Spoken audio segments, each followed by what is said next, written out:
Como sempre, agora na pós-modernidade, surgem rumores de espetáculos. O espetáculo na pós-modernidade é uma das suas essências.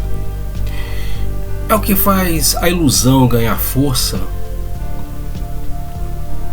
certeza e expansão.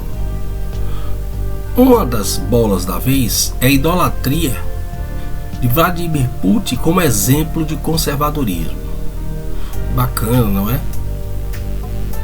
Em rápida síntese, o tal conservadorismo surge como uma oposição às rebeldias, desmandos e pornografias da Revolução Francesa. Daí o retorno aos valores da difamada Idade Média, ou então o resgate e manutenção de monarquias desgastadas e moralmente corrompidas, que era o que restava. Aqui no Brasil são várias as dicotomias e incoerências. Monarquistas ditos católicos, de braços dados com a família que se apresenta como herdeira do trono e que desde o maçom Dom Pedro I estava abraçada com os planos do anticristo. De repente, a família brasileira abraça o slogan de conservadora e, como se não bastasse, a ideia de que o Brasil é um país conservador. Será? Muito bem. Vocês sabem qual é uma das mais importantes origens da prostituição no Brasil contemporâneo? Vamos lá. Sempre foi um problema quando o Código Penal brasileiro proibiu as relações sexuais com menores de 14 anos, porque sempre foi uma prática comum nos interiores do Brasil. Homens terem relações sexuais com garotas ainda infantes. Mas isso não basta. Muitas vezes, essas garotas desvirginadas pelos seus pais, irmãos mais velhos, tios, primos, avós, eram expulsas de casa. Só lhes restavam vir para as grandes cidades, onde uma parenta, vítima do mesmo flagelo, já tinha o status de puta velha. Era esta que recepcionava as jovens violadas e ultrajadas, proporcionando a elas a única sobrevivência que tinha e que sabia: o comércio do sexo. Lembra das mulatas do Sargentelli? Casa de espetáculos carioca conhecida internacionalmente? Esqueceu? Mas tenho certeza que você lembra da mulata Globeleza.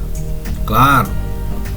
Aquelas mulheres lindas de corpo escultural que algumas vezes se apresentavam sem biquíni na sua cara e da sua família, entrando na sua casa a cada intervalo dos comerciais, tendo apenas pintadas com pinceladas de tinta luminosa, onde deveria existir um biquíni de fato.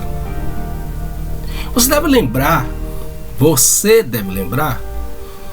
que até bem pouco tempo as ditas tradicionais famílias brasileiras se reuniam em frente à televisão para assistir às novelas da Globo. Sempre felizes, satisfeitas, vendo as novelas da Globo fomentar o divórcio, a traição conjugal, a rebeldia dos filhos contra os pais, tentando fazer com que você não crê que a separação conjugal era algo normal e bom, que não traria nenhuma consequência psicológica para os filhos, que transformar um pai em visitante da noite para o dia poderia ser compensado com bons encontros de 15 em 15 dias. Lembra? A partir dos anos 90 do século passado, quando o diabo já tinha entrado na sua casa e tinha lugar cativo na sua mesa de jantar, foi que você começou a perceber com muita contrariedade da sua vontade que algo de estranho estava acontecendo.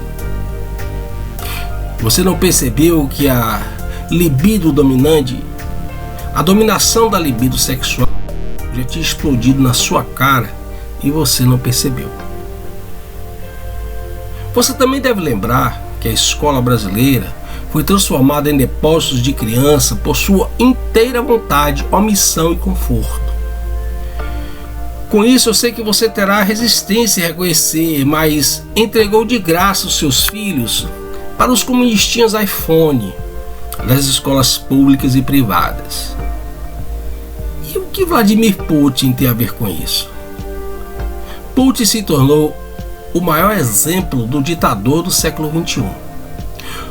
No comando da ex-União Soviética desde 1999, oscilando entre primeiro-ministro e presidente, eliminando todos os seus críticos e opositores, o ex-oficial da KGB dá agora, na condição de um bom judoca, o golpe perfeito e caminha para finalizar a disputa. O primeiro grande golpe veio do mestre Mikhail Gorbachev no seu famoso livro Perestroika, quando ele diz, abre aspas, o que levou à ideia de reestruturação? Qual o significado da história do socialismo? O que prenuncia para os povos da União Soviética? Como poderá influenciar o mundo lá fora? A perestroika é uma necessidade urgente que surgiu da profundidade de processos de desenvolvimento em nossa sociedade socialista. Fecha aspas. Gorbachev nunca disse que o socialismo comunista acabou. Afirmou textualmente que ela estava apenas se reestruturando. Mas o glamour da imprensa ocidental, associados a intelectuais tão desonestos que nem o diabo poderia acreditar, fizeram com que o comunismo tivesse acabado. O problema é o seguinte: Putin era um garoto propaganda do establishment global, tal como Lula, Hugo Chávez, Obama, Trump, Bolsonaro e tantos outros por aí. Só que Putin gostou da brincadeira e resolveu ficar. Percebeu que os males da União Soviética, que a União Soviética e a Rússia tinha espalhado pelo Ocidente para destruir a cristandade ocidental, agora estava se voltando contra ele. Percebeu que se deixasse sua juventude se tornasse efeminada, tal qual a do Ocidente, não teria homens fortes e corajosos para lutar contra o inimigo que se aproxima. Assim, e só por isso, abraça o tal discurso conservador, para que possa permanecer como o líder rebelde que os demais não conseguiram fazer. Para que assim, no mundo pós-apocalíptico, venha a ser uma das lideranças salvadoras, até que, por ordem de Deus, e para o definitivo reinado do Senhor Jesus Cristo, esse mundo dos homens da carne e do pecado se acabe definitivamente. Ligue os pontos, fica a dica.